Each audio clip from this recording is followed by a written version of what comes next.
Welcome to Firsts in Fiction, your first stop for learning to write fantastic fiction. I'm your host, Aaron Gansky, author of The Bargain, the Hand of Adonai series, and Firsts in Fiction.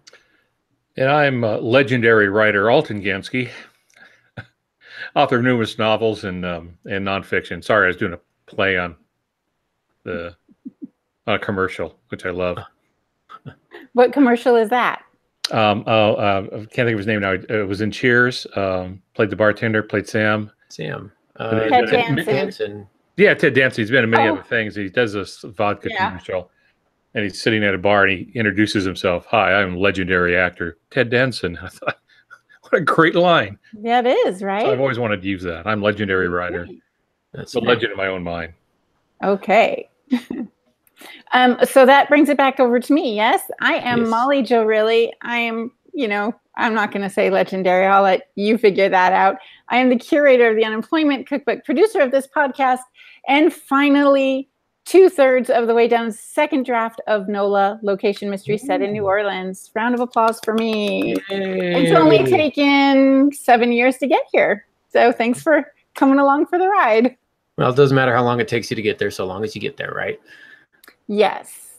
So good, good news there. Just side tip, don't annoy your mentor by sending him the same chapter 8 different times over the course of a year and a half. That is nice. It is nice when you don't do that. So all good things. Well, a reminder to those of you listening to us on the audio only podcast, you can find us live on YouTube and at aarongansky.com every other Tuesday night at 5:30 p.m. Pacific Standard Time, where you can follow along in the chat room and say some things and ask us questions that we will answer at the end of the show. Don't forget, if you're watching us on YouTube, to click that thumbs up button. It helps us out quite a bit. And please go ahead and subscribe to our channel. Let's see. And I think that's about it, other than shameless self-promotion of please share with all your writer friends so that we can continue to grow this podcast. Did I miss anything, Molly? No, just like, follow us on Facebook. And when I say us, I mean us individually, but we also have a First in Fiction page on Facebook. That's where you're going to find the links to all upcoming and previous episodes. Awesome. And subscribe.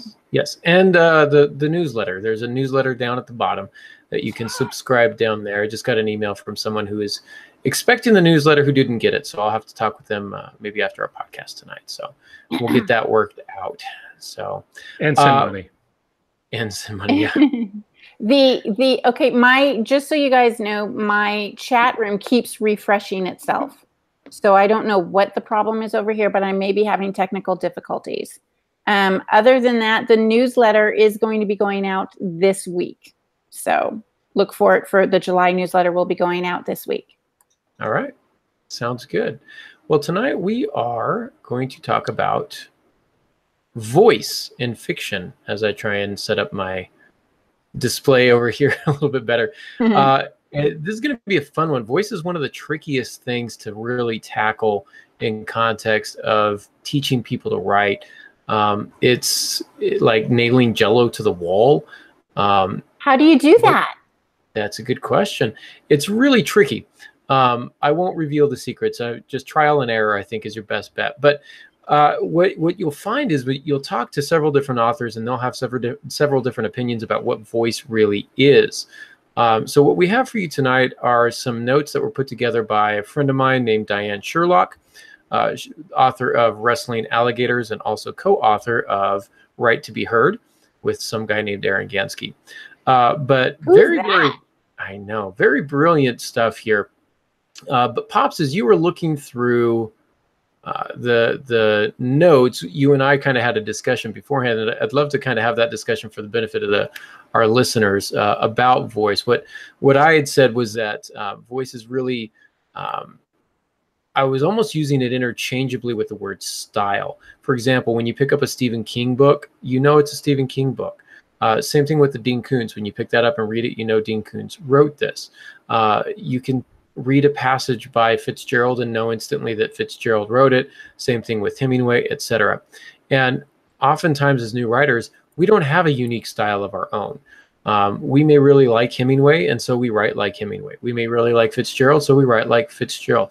That's great to begin with, it's not great to end there. Eventually, you have to stretch your wings, try some new things, which means you have to kind of go outside of your comfort area and try writing in different voices that you normally wouldn't write in. Does that make sense? Well, to a degree, I think a voice is, people talk about discovering your voice, and I think mostly what happens is you stumble over it. It's intrinsic to you, and the more you write, you'll see that there's a pattern to your writing, the way you like words to go together, you know, whether or not you like short sentences over long sentences, how many modifiers you use and things like that. After a while, that becomes a part of what you do. It becomes like habits. You know, as we grow older and stuff, there's just certain things we do, the way we brush our hair or whatever, and it becomes a habit. And in a sense, that's what voice is for the writer. We're talking about the voice of the writer, which is very much like style, but it's hard to develop voice. You mostly discover it and then fine tune it, I think. Yeah, and it's again tricky to define. We're going to give you tonight some, I guess, archetypal voices. These are the natural voices that most people use and move between, and that's really the big thing. We'll talk a little bit about it at the end, but I think an author's voice really stems from his or her ability or tendencies in moving between these voices. And you'll notice that as we give you some examples, one paragraph written by King may not sound necessarily like another paragraph written by King. And that's because he knows when to move between the voices and the effect that it's going to have on the reader. Another thing that we were talking about before we delve real deep into this, Pops, is that there is a difference between the voice of the narrator versus the voice of the characters that are present in the story. And this really happens, really the differences between first person and third person point of view. You want to kind of go back over that? Yeah, and the thing we were arm wrestling on before we went on air here was that when I think of voice, I think of the pattern that a writer takes that is recognizable. There's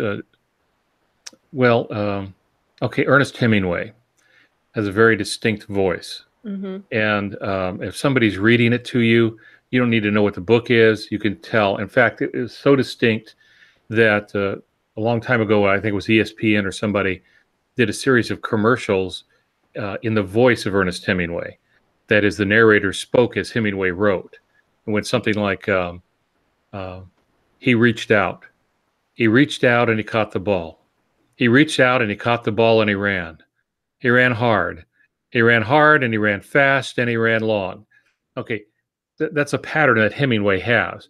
Now, that was an exaggeration, of course, but the point was just hearing that, and I've remembered it for decades now, I thought, yeah, that's Hemingway. I can do another one. If you ever watched Twilight Zone or read anything that Rod Serling wrote or watched any of the television movies that he wrote, you know Rod Serling was. I can hear an episode of Twilight Zone and know that he wrote it without knowing which episode it is, mm-hmm. by the pattern of which the way his characters speak. But it's him.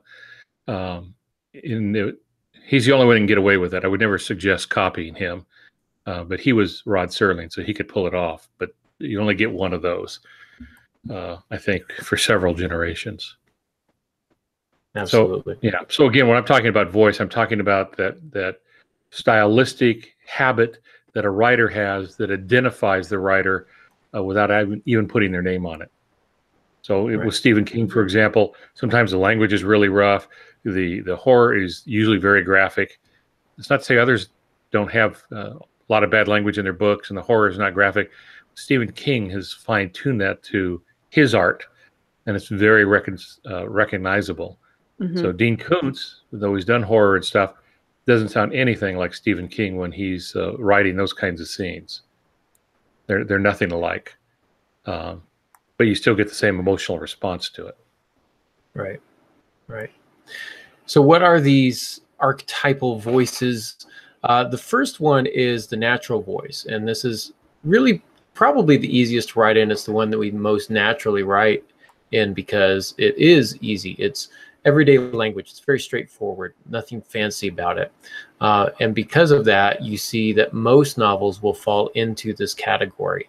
A good example here is Salinger's Catcher in the Rye, which says, if you really want to hear about it, the first thing you'll want to know is where I was born and what my lousy childhood was like and how my parents were occupied and all before they had me and all that David Copperfield kind of crap. But I don't feel like going into it if you want to know the truth. And so here it's very straightforward. It's a longer sentence, but it's very easy to read and to understand. Make sense? Yeah, it does. It's almost in that one. It sounds like somebody who's just unburdening themselves, or they're just opening up a little bit. So it's a long sentence. He's not trying to sound professional. He's not trying to sound polished. He's just talking about the things he didn't even want to talk about. The David Copperfield kind of crap, as he puts it. Of course, that sets the tone for the character that he is and for the book. Go ahead. Yeah, he's very cynical. He's very jaded, and that sets the tone for this narrator's voice, which of course is written by Salinger. So it's arguably Salinger's voice as well. But Salinger understands, and Pops, we were talking about this beforehand, that when you're writing in first person, you really are adopting the voice of a character, which is not always the same as your voice and often shouldn't be the same as your voice. If I'm writing from the person, writing young adult fiction, if I'm writing from the point of view of a teenage girl, I don't often talk like a teenage girl. Yes, you do. Oh, sorry. I try not to do it in public often is my point here. So sorry, did I just give away that secret? There you go. You have to be aware of that the first person, you're really adopting the voice of your character. Another example, and another thing that I want to make clear is that it's very easy to move between the voices. And so some of the examples I may give, you might think, well, why doesn't that go in the other voice? Or why isn't this type of voice instead?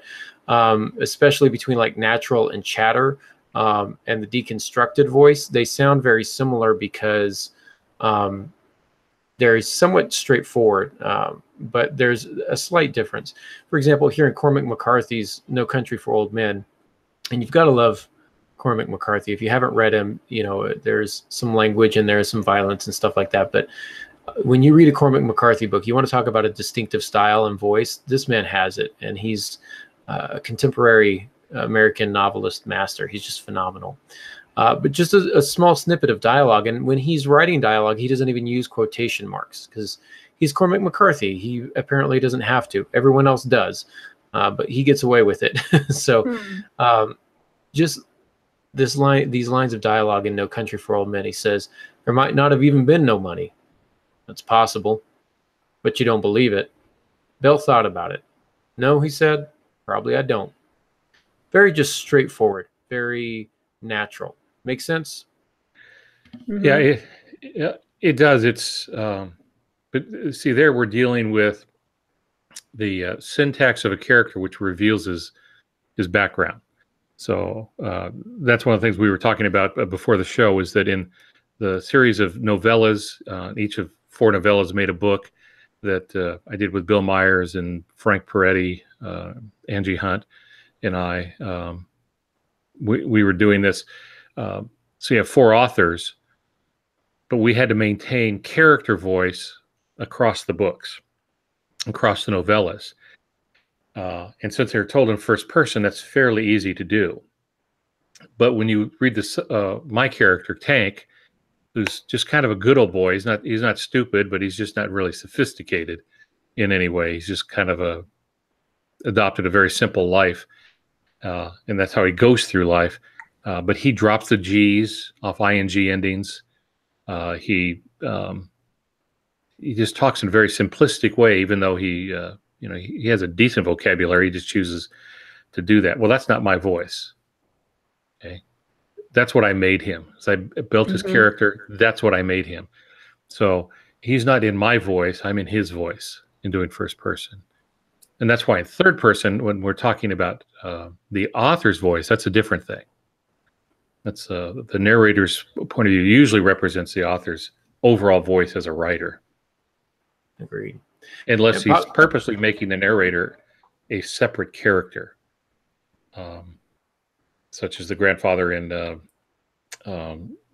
Bride.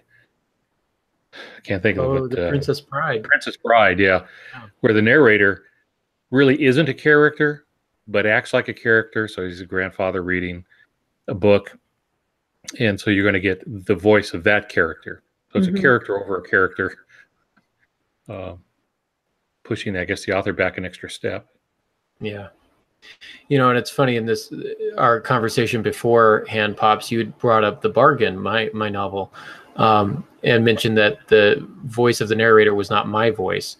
And what's interesting about that is that in the early drafts, I really tried to have this very affected, kind of formalized voice. I wanted to show off how many big words I knew. And so I was very overly academic with it, and nobody would pick it up. And it's when I went through and revised it and kind of took out that fancy look at me language and made it more natural, that's when a publisher became more interested in it. The problem was not my choice of voice. It was me trying to force a voice onto a character that didn't match. And so when I made that change to find the appropriate voice, that's when the book got picked up. So does that make sense? Yeah, it does. And this carries over to nonfiction, where you really see writer's voice. And you can read the, 2 or 3 different books on, say, Teddy Roosevelt, and the writer's voice would be different in each one, the author's voice. Absolutely. Another example comes from Richard Russo's Straight Man. And what you'll see about this, well, I'm just going to say there's a shift in the voice. I'll see if you guys can pick up where the shift is. So Richard Russo's Straight Man says, "Truth be told, I'm not an easy man. I can be an entertaining one, though. It's been my experience that most people don't want to be entertained. They want to be comforted. And of course, my idea of entertaining might not be yours. I'm in complete agreement with all those people who say regarding movies, I just want to be entertained. This populist position is much derided by my academic colleagues as simple-minded and unsophisticated, evidence of questionable analytical and critical acuity. But I agree with the premise, and I too just want to be entertained. That I am almost never entertained by what entertains other people who just want to be entertained doesn't make us philosophically incompatible. It just means we shouldn't go see movies together." Did you catch the shift there in voices? Yeah. No. Go ahead, Molly. I was to say, no, I really didn't. I was trying to pick up on it, but read along at the same time. And well, let me see if I can come up with what you're talking about, Aaron, on this. Is when he gets to the academic part, he sounds academic all of a sudden. So he's very casual in the beginning, and then he's really being, I think, sarcastic. He's mocking his academic colleagues. This populist position is much derided by my academic colleagues as simple-minded and unsophisticated. All right, so who talks like that? Well, professors at colleges. What's that? He was snotty. Yeah. So he's really mocking them in a way, and then he goes back to being the kind of guy who just wants to be entertained. I didn't catch that first time through. That's pretty cool. Yeah, one of the things that I like about that, and that I'm going to kind of really drill down on, hopefully toward the end of the cast, is this ability to move between them. And when you move between them, obviously that's a very deliberate move on the part of the author here, whose name is Richard Russo. It's slipped my mind for a minute. It's obviously a very intentional choice on his part. And it does kind of add a little bit of that sarcasm, a little bit of mockery to it. But he's also kind of demonstrating, hey, look, I can write in this voice just as easily as you can. So he's kind of adding to his narrative credibility in that regard. And so when I teach AP, one of the things that I teach my students to do is look for the shifts in tone. Look for, as novelists, I think you should be looking for shifts in voice. So read your favorite novels and maybe not tear them apart literally, but highlight, okay, this is natural voice, but wait, this over here is pink voice, where he went a little more formal, or she went a little more lyrical, or they went a little more, chatter. This is more of a chatter kind of a voice, whatever it is. And then you can kind of visually see how the author is intentionally moving from one voice to the next, and why, and what is the effect on the reader. I think that's very powerful. Now, it doesn't sound like a lot of fun, I don't know. I think it sounds like a lot of fun. You may not think it sounds like a lot of fun, but if you really want to become gifted in this area, I think that's going to be one of the most powerful things that you can do, is to really study it in that way. I'm grinning here because it reminded me of something. Only authors get excited about this stuff. And I was remembering, I think it was your first trip to Blue Ridge. You were there as a conferee, and you got in a conversation with some of the other faculty members. Here you are, just a lowly conferee, you know. And it was on Edgar Allan Poe. And I just sat to the side and listened, because I was getting a graduate school education on Poe. Because while I know Poe, I don't know it that well. And I was thinking, only authors would sit around in a beautiful landscape of Blue Ridge Mountains and start debating some of the finer points of Edgar Allan Poe's The Pit and the Pendulum as it applied to. Let's face it, folks, we're weird. We are. No. We're understood. We are finally at a place where we are understood. It's the rest of the world that's weird. Okay, I'll go with that. Thank you. That sounds a little bit nicer. We'll go with Molly's take on that. Thank you for that spin, Molly. Good job. It's just a marketing spin. What can I say? Soundbite. There you go. So the next one is chatter, and really put this one in quotation marks, or rather Diane does, because this is kind of a sub voice of natural. You could kind of pair them together. The real characteristic of chatter is a heightened, high energy voice. Use of colloquialisms and slang, a little more street, if you will, whatever it may be. Or it could be a really affected language, like kind of a professorial type of a thing. But it's this agitated, like the character is agitated in some way. That makes sense. So it might sound like this. This is from Chuck Palahniuk's, I think I'm saying that right. His novel Choke. And again, for our listeners, there'll be a content warning on Chuck P here. So again, Diane put all these together, and the examples are great, but there are some content warnings. But so Chuck says, if you're going to read this, don't bother. After a couple of pages, you won't want to be here. So forget it. Go away. Get out while you're still in one piece. Save yourself. There has to be something better on television. Or since you have so much time on your hands, maybe you could take a night course. You can make something out of yourself. Treat yourself to a dinner. Color your hair. You're not getting any younger. What happens here first is going to tick you off. After that, it gets worse. What you're going to get here is a stupid story about a stupid little boy. A stupid true life story about nobody you'd ever want to meet. Picture this little spaz being about waist high with a handful of blonde hair. So that's Chuck's chatter. You hear the agitation there, kind of the irritation, if you will. Yeah. Mm-hmm. So kind of this heightened, when your character is in a heightened sensory state, a heightened emotional state, they will often slip from a natural voice to more of a chatter. It's a lot faster, typically. You'll see a lot more sentence fragments. Things will run together. And it's a lot more, that was pretty much almost in second person. I mean, it's still technically in first, but he's directly addressing the reader. Mm-hmm. And so it's a little off kilter in that way. So a different style. Not all of it is that dramatic, but I thought that was a good example to kind of demonstrate the difference between chatter and kind of the natural voice.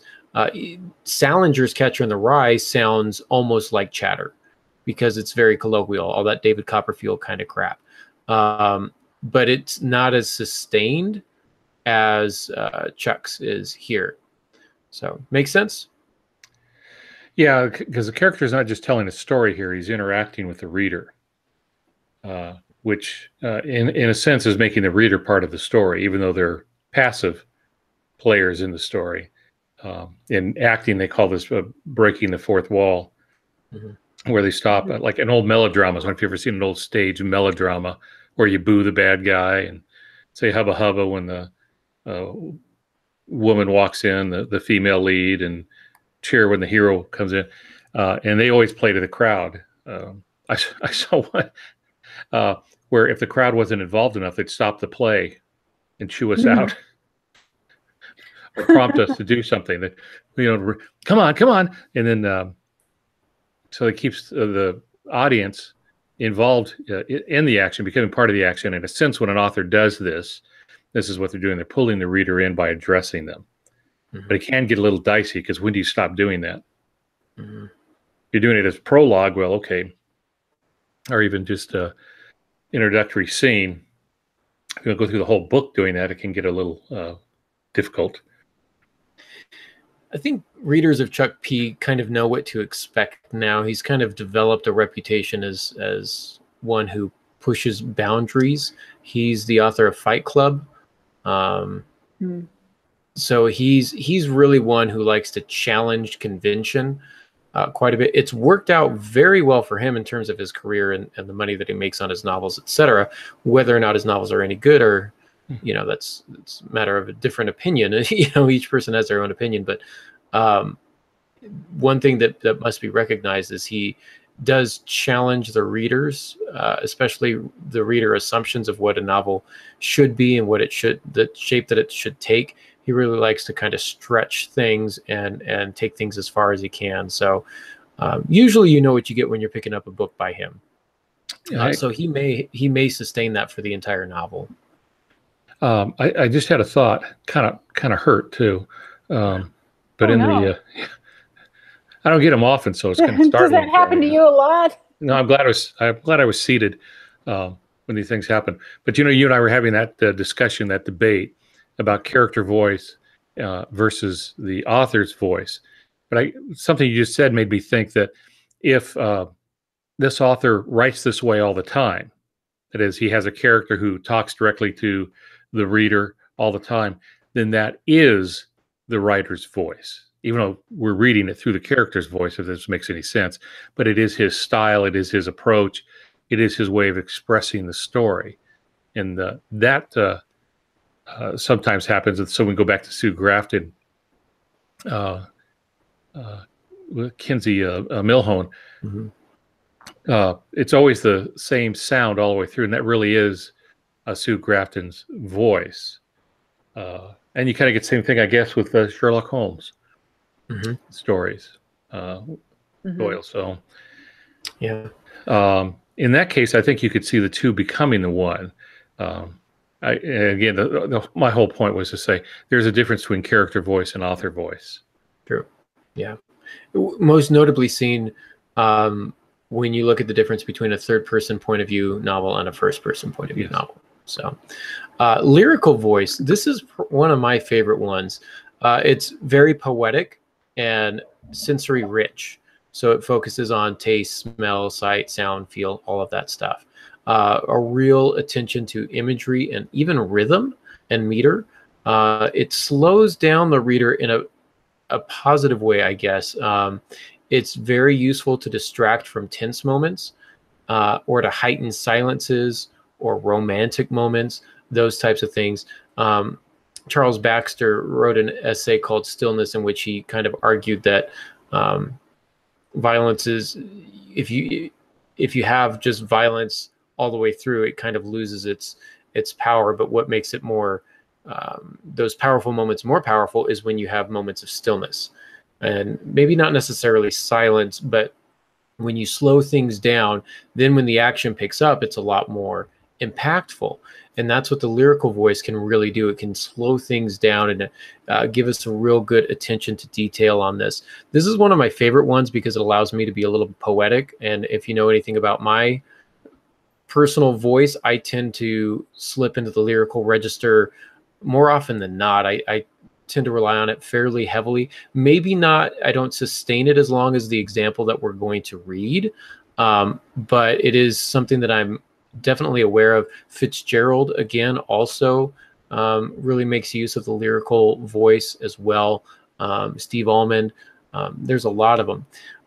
You'll hear me say often, I'll tell writers, because I get often asked at writers' conferences and the like, what advice would you give new writers that they haven't heard before? Or if I'm ever asked, like, what's a unique piece of advice you can give to new writers? My answer is always read poetry. And it always sounds, well, I don't want to write poetry, I want to write novels. You still need to read poetry. It's phenomenal. Some of the things that poets can do with language and learning from them is really powerful. For example, Marcel Proust's Swan's Way reads like this. I found it all humming with the smell of the hawthorns. The hedge formed a series of chapels that disappeared under the litter of flowers heaped into the wayside altars. Below them, the sun was laying down a grid of brightness on the ground as if it had just passed through a stained glass window. Their perfume spread as unctuous, as delimited in its form as if I were standing before the altar of the Virgin.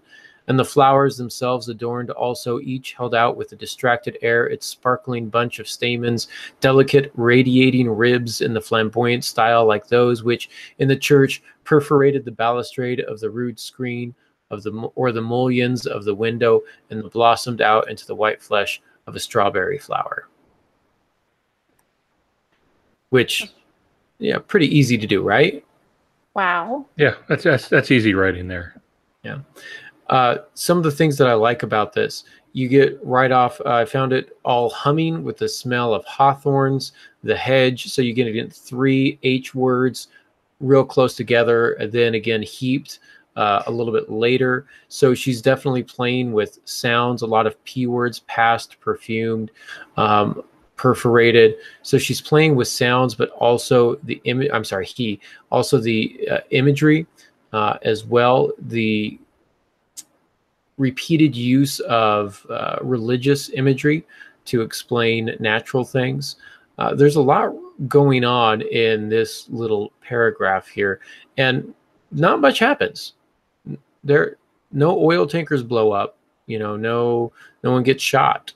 It's nothing big like that, but it is very useful to kind of slow down and allow the reader to catch their breath and to really immerse themselves into the world that you're creating. Make sense? Yeah, it does. And there's a certain rhythm to it. It's really scene setting in this particular passage, but not just the physical scene. It's setting a mood using scenery. Mm-hmm. Very, very poetic, sort of free form. Mm-hmm. Absolutely. I mean, I keep saying she, I don't know why. If he had written that in lines, that could very easily just be a poem in and of itself. The only difference is there are no line breaks. So that's really it. It still makes use of all the poetic elements. And again, one of the things that I recommend, the reason I recommend that you do that is because far too few writers make use of the lyrical register. And I think that's because too few of them are actually able to do it, because it's not something that they practice. The natural voice comes easy. Chatter comes somewhat easily. The lyrical voice does not. That's something that you have to develop and really work at. So I think that's probably the first challenging voice that we've covered so far tonight. Okay, so as you know, I don't know much about poetry. I always turn to you for advice on poetry.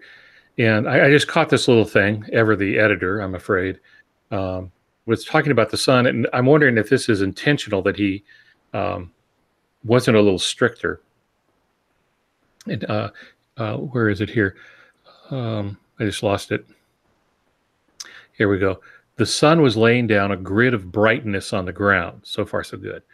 As it had just passed through a stained glass window. And technically what he's saying there is the sun had just passed, as if the sun had just passed through a stained glass window. Mm-hmm. When what is meant is if its light had just passed through a stained glass window. Now, do you think that's a choice, that is, didn't use the extra words, as if its light had just passed through the stained glass window? Did that break the rhythm, you think, or? I think that's part of it. The efficiency of language. Why use 10 words when you can use 3 to say the same amount? Mm-hmm. Really, what I think he's doing here is trying to create that image of the sun itself passing through a stained glass window, rather than just the light, but the sun itself, which is a different image, probably a more striking image, if that makes sense. So it's a stronger image. Mm-hmm. And there, even though it's kind of a silly thought of the sun going through a stained glass window, but because it's poetic, right. He's giving that image, and painting that picture for us. Right, if I had just said the sun went through a stained glass window, everyone would go, no, no, no, no, no. But because it's in this passage that's already written in the lyrical voice, we understand it's metaphorical, it's figurative language, it's not literal language. Okay. And so it's creating the image there. And so I think that's what they're doing. I also, one of the things that I kind of, school is coming up sooner rather than later, so my mind keeps going back there. But I tell my AP students, always assume competence and intention. Authors don't do things accidentally. By the time a book is published, an author has read it 15 to 20 to 30 times. The Don't choices that they exaggerate. make, It was 88 times. the choices that they make are intentional. And so when we see something like that, if it's a typo, probably not intentional. But if it's an image like that, I think it's safe to assume that the author has done it on purpose for an effect. I like this. All my mistakes are just stylistic flourish. Absolutely. Oh, you made a mistake here. Oh, no, that's stylistic flourish. Yeah. I'm going to go with that. Note to self, stylistic flourish. I was to say, who's writing that down, me or you? Doesn't work for typos, unfortunately. So, especially my typos. Yeah. Enormous widows stretching from the walls to the ceiling. Yeah. So, windows. Yeah. Yeah. I'm afraid he's suffering from eternal injuries. Eternal injuries. Yeah. That's going to hurt for a very long time. Very long time. So the oratorical voice is our next one. And as you might imagine, oratorical is really the voice of speeches. Think speeches. Anytime somebody's going to give a speech, this is where, and you don't want to rely on this too heavily. There's a very specific time and place.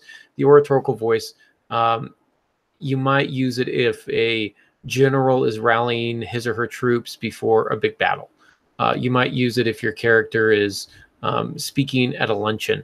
You might use it, at any point where your character is going to be making some sort of speech or speaking in public in any way, shape, or form. This is when you want to think about using these. So what marks this style? Same thing that marks speeches. Using contrasts, like I come to bury Caesar, not to praise him, from Mark Antony's speech in Act 2 or 3 of Julius Caesar. Julius Caesar. I can't remember. Is it 3? Somebody is Tess in the chat room. She'll let us know. No, she's not. I'm drawing a blank. I always do this. I didn't look. You got a 50-50 chance. Step out there. So it's Act 2. I'm going with Act 2 for sure. I come to bury Caesar, not to praise him. It's Act 3. I know it. Parallel structure. So think of Martin Luther King's speech. I have a dream that one day, and then he says something. I have a dream that one day this will happen. I have a dream that one day this will happen. And that kind of repetition and the repeated grammatical setup becomes parallel structure. Greatest speech of modern times. Oh, it's phenomenal. Greatest speech. This is one that you're going to want to read. If you really want to learn the oratorical voice, I would highly recommend read Mark Antony's speech, it'll blow your mind. Shakespeare is phenomenal, and what he's able to pull off in Mark Antony's speech is pretty remarkable. King's I Have a Dream. If you really want to learn the oratorical voice, that's something that you want to read. He was tinkering with that to the moment he got up there. Oh, I've given the basic speech before, but this time he was tinkering with it till the moment he got up there. Fitzgerald tinkered with Gatsby until they were like printing it. Mm-hmm. He's like, wait, one more change. They're like, it's on the press, guy. Yeah, that's true. Mm-hmm. So that's true. Yeah, and he uses that very oratorical voice, of course, because he's an orator at that point. But he starts off very visual. With the metaphors, we've come to cash a check today, I believe is the first line. We've come to cash a check today and found the Bank of America wanting, meaning bankrupt. Mm. Yeah. And then he launches into it. It is absolutely finest speech, I think, in modern times. Very well done. Other elements of an oratorical voice is a list of 3.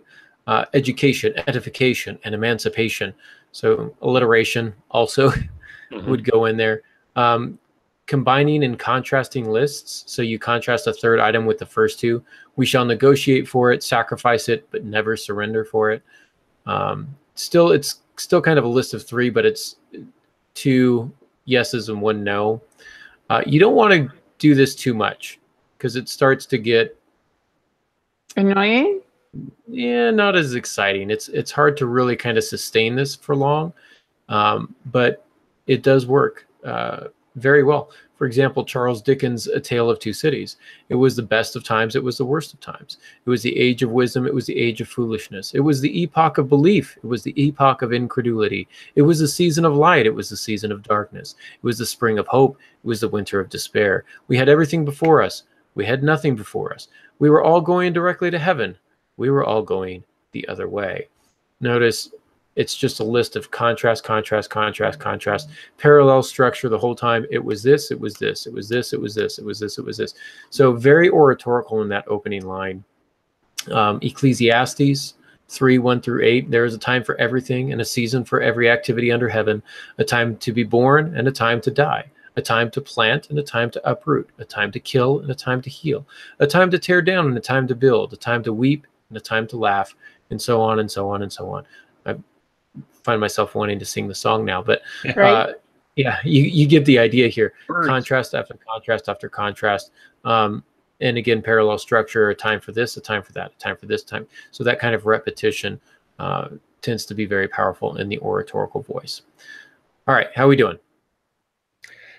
Yeah, good. I think we're doing good. That's a great passage from Ecclesiastes, and like you say, it was made into, I think it was the #1 hit. Mm-hmm. I don't know that Solomon got billing. I don't think he got any songwriting credit. Yeah, I don't think he made anything on the royalties. Since it was like 3,000 years later. But it needs a better lawyer. Yeah, and of course that's coming from Hebrew, and which is very poetic language. That's the difference between Bible languages: Hebrew, Old Testament written in Hebrew, and a little bit of Aramaic, which is a Hebrew-like language, another Semitic language. But it's very poetic. Where Greek, the New Testament, is the language an engineer would use. It's very exacting. Not very lyrical. Not usually, no. Yeah, I mean it can be. They were Greek poets and stuff, but it's the whole mindset of Hebrew is that it's far more poetic, visual. Absolutely. Greek is a little more detailed. So it's the difference between French and German kind of thing. Gotcha. Well, our last one is the deconstructed voice. This one is, I don't know if I want to use the term fun or not, but this is where it's like a playground. You get to play around a little bit. I would say you probably don't want to overuse this one either, but it's very fractured and unconventional. It's usually kind of broken. It's kind of a broken narrative. Sometimes it'll be missing scenes or punctuation. In fact, you could argue that Cormac McCarthy, all of his novels are in deconstructed voice. You could argue because of the lack of quotation marks and dialogue, but nobody's ever said that because he's amazing. It's like it's been taken apart and put together in another way for effect. So it's hard to explain. Let me show you what I mean. David Markson's Vanishing Point says, Keats, wondering aloud where Shakespeare was sitting when he wrote To Be or Not to Be. Now and again, Picasso used the whitewashed walls of rented villas to sketch on. Once a landlord demanded 50 francs for a fresh coat of paint, leaving for Picasso's amusement years later the question of what the man had cost himself. I can't listen to music too often. It makes you want to say stupid, nice things, said Lennon. You get to the end and you go, wait, what? This is when you reach for the aspirin. Yeah, exactly. Kind of a stream of consciousness to an extent. The real challenge of using this voice is to pull it together, to kind of have a thread that the reader can follow and pull through to make sense of everything. That's why you don't want to do it for too long. If you do, the reader may just lose interest. But again, Cormac McCarthy in No Country for Old Men, still like no punctuation at all. I ain't never seen you there. How could you have seen me there if I ain't never been there? I couldn't. I was just saying I ain't. I was agreeing with you. Moss shook his head. They ate. He watched her. I reckon you're on your way to California. How did you know that? That's the direction you're headed in. Well, that's where I'm going. So again, no quotation marks. You get a nice little Hemingway passage in there. They ate. He watched her. You know. No apostrophes. Makes me wonder if it was broken in a broken key on his typewriter. It's probably what it was. That's what it was. His typewriter wasn't working. That's why he doesn't use quotation marks and apostrophes and all that. So, or I don't know. There's another reason. I need to call him up and ask him why. I've never met him. He probably wouldn't take my call, but I could try. So, but yeah, that's it. Now, kind of the question is the moving between the voices. When do you do that? I feel like it should be a pretty natural decision. Natural voice is probably your default voice, or should be. When things get a little heightened, maybe move into chatter. If things are really crazy, maybe deconstructed. You want to slow things down a little bit and really get into that imagery. The lyrical voice for that. Character needs to give a speech, oratorical voices, those types of things. One of the things that you can do is rewrite the same scene in different voices. And this is just practice. It's like a writing prompt. You don't have to, turn this in. You don't have to submit it for publication, but write the same scene in different voices and find out which one sounds the most appropriate and why. Usually it's going to be your character's internal state or your narrator's internal state, which is going to determine when you shift between those voices. Again, I really recommend taking a novel and going through and identifying the different voices and breaking it down like that so you can really see how different authors do it. Maybe you don't do an entire novel. Maybe you just do a chapter or 2 chapters or 10 pages here, 10 pages there. But do it with different authors so you can see their different styles and how they move between voices, how often they do it, how long they stay in one voice versus the next voice, those types of things. It's a real fun study to do. Switching perspectives or switching characters. If you have multiple narrators and third-person point of view, the voice is going to change up a little bit. So there you go. That's what I got. We got 10 minutes left. Pops, anything else to add before we go to questions from the chat room? No, just remember the difference when we talk about voice. Clarify if you're talking about the overall writer voice, the narrator voice, the style of the writer, or if you're talking about the voice of a character, which I still maintain is a subset of characterization, but nonetheless, each character must have his own voice or her own voice. Yep. And different passages are in different voices. So the same character, even characters can move between voices. If you're looking for an author voice, maybe we can use the term style. If we're thinking holistically about an entire novel, it's going to be in different voices. Does that make sense, Pop? Well, the characters will have different voices. Yeah, the narrator will have a consistent voice. Right. Which usually represents the author. But yeah, and if you do on the character portion, if you have distinct character voices, it will help you cut down on dialogue tags. So-and-so said, because the way they speak will dictate who said it. Yes. I give him little verbal tics sometimes. Right. Aiden is the only one who says bro. If you ever see bro, you know Aiden said that. That's bro. True. That's true. Yeah. So, Molly, do we have any questions from the chat room? We do have a couple. Kim Rivery is in the chat room, and she wants to know, do you find an author's voice to be consistent even when they write various genres? And I know we kind of talked about this a little bit, but I thought you might like to expand on it. I would say that's the normal trend, but a skilled writer can switch, can have more than one voice because it's not genetic. These are things you develop. So, for example, my writer's voice is a little different when I was writing mysteries than when I was doing supernatural suspense. But if you had a keen eye, you could see it was the same person. and writers change over time too. If you look at the last book of Michael Crichton, it'll be different from the first book of Michael Crichton. It's always that way. That's the goal of humanity, to get better each time.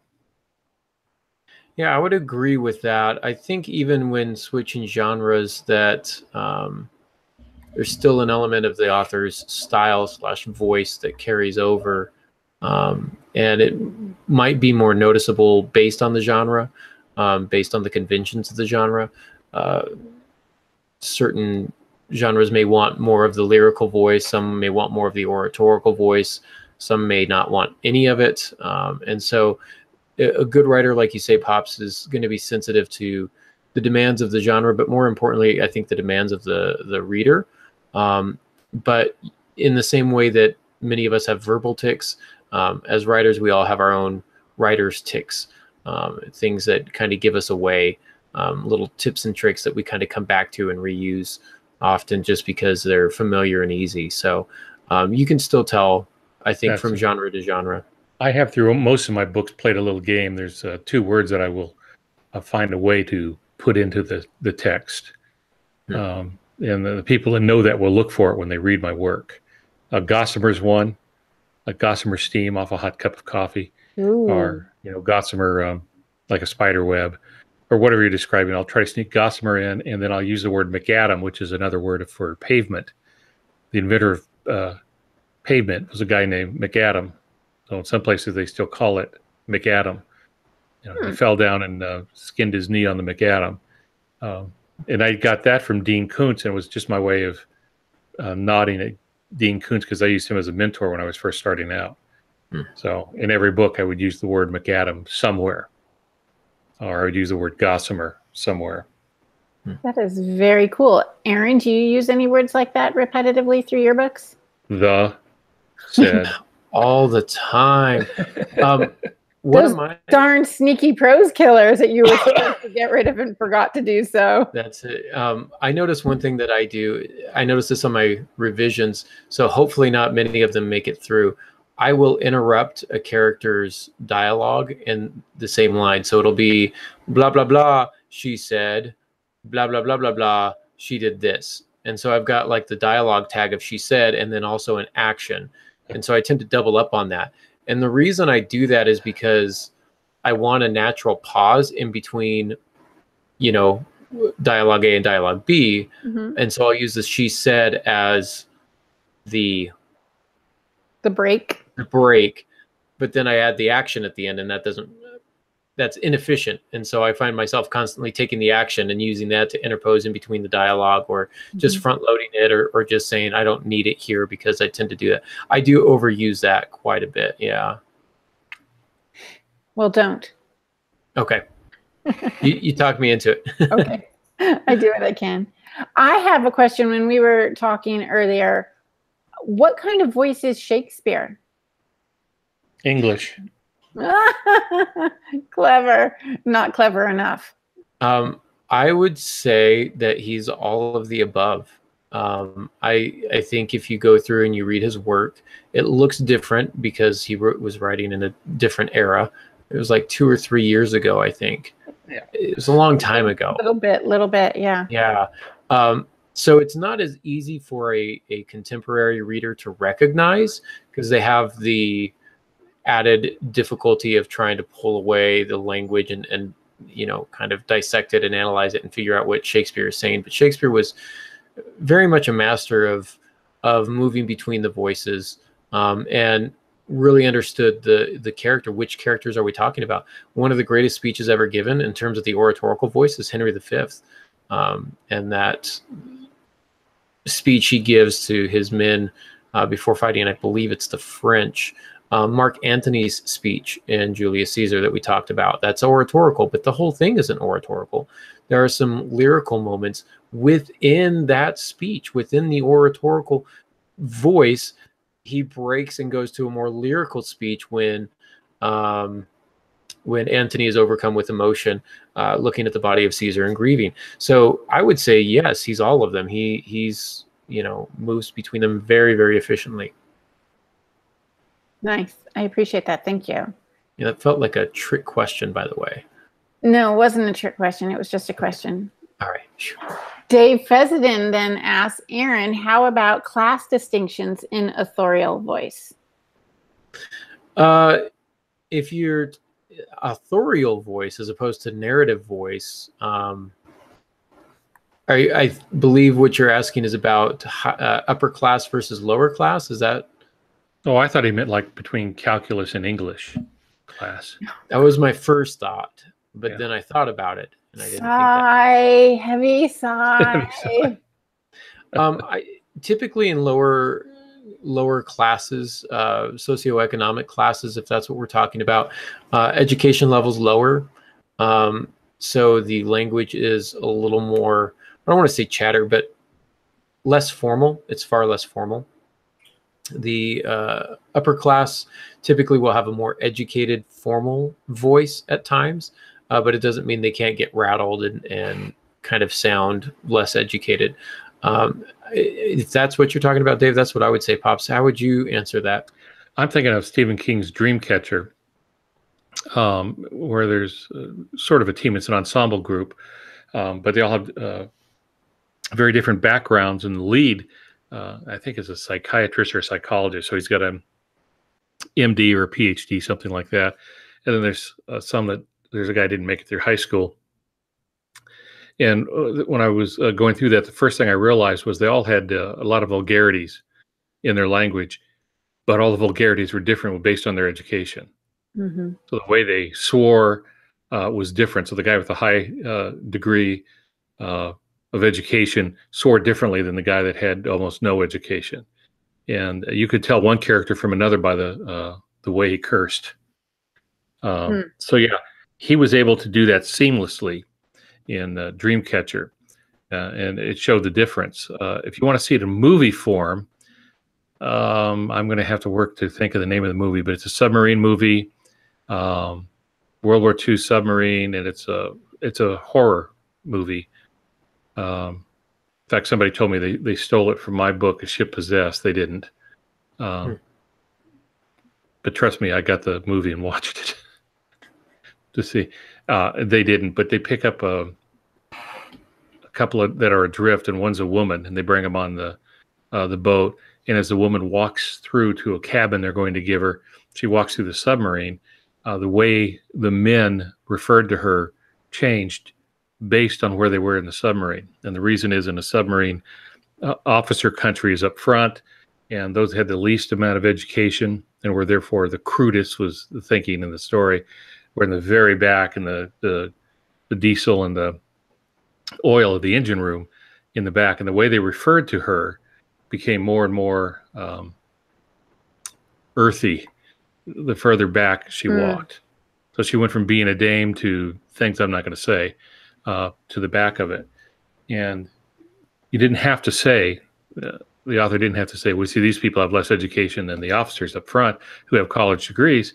Didn't have to say that. It was all in the language. So the class distinction in that sense, at least an educational class distinction. Same thing with ethnic groups, especially during certain parts of our history. The way they spoke related to each other, the language they used would be different among the African American culture than, say, the Chinese immigrant culture to the white culture in the North, and even more so in the South. So, yeah. Was the movie Below? Is that the movie that you're thinking of? It might be. It might be the movie Below. 1943 submarine. Oh yeah, it was World War II submarine. Yeah, it was. The movie wasn't made in 43.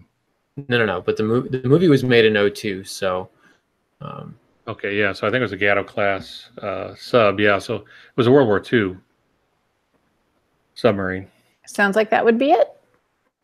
Well, it has a 3 out of 5 star rating, just so you know. Yeah, I didn't say it was a great movie, but it does have a submarine. That's all I cared about. So Kim in the chat room thinks it's Below. So we're going to go with that. Okay. All right. Any other questions? That is it. That is all we got. Well, thank you all for listening. Glad to see all you guys in the chat room participating. Looks like a lot of fun. And we will be back in 2 weeks when we take a look at, I'll be fresh off an Ireland trip. So I may be asleep. We'll be looking at plot and pacing in 2 weeks. So thank you so much for listening. And if you're looking for us in the next 2 weeks, you can find us at aarongansky.com, at altongansky.com, and at franklyMyDearMojo.com. So until next time, thanks so much for listening, and good writing.